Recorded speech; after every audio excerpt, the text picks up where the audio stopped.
আমাদের সামনে আছে নলুয়া ডিজেন্দ্র লালকানা উচ্চ বিদ্যালয়ের শ্রদ্ধেয় শিক্ষক শ্রী বিদ্যুৎ মজুমদার, যিনি আমারও স্যার। তো স্যার কেমন আছেন? আছি ভালো।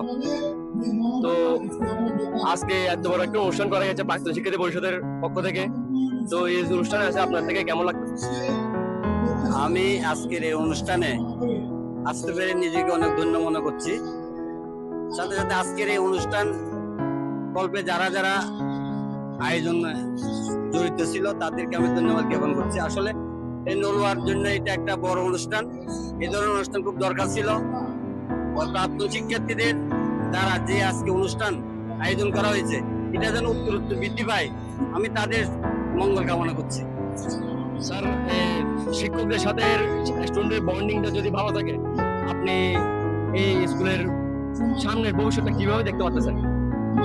নলুয়া স্কুলের ভবিষ্যৎ সবসময় উজ্জ্বল দেখছি আমি, কারণ এই স্কুলের প্রাক্তন ছেলেরা যেভাবে আগের থেকে অগ্রগামী হয়েছে, মানে বিভিন্ন প্রতিষ্ঠানে তাদের যে তাদের যে অগ্রগতি অর্জন, আমি মনে করি এই নলুয়া গ্রাম একদিন আরো সুসম্মিলিত হবে। সাথে সাথে নলুয়ায় যারা এই স্কুলে যারা প্রাক্তন ছাত্র আজকে এখানে উপস্থিত হয়েছে, তাদেরও আমি উত্তরোত্তর কামনা করি, তারা যেন ভবিষ্যতে আরো তাদের জীবন সুন্দরভাবে সাজিয়ে এই স্কুলকে আরো অনেক কিছু দিতে পারে। ধন্যবাদ স্যার।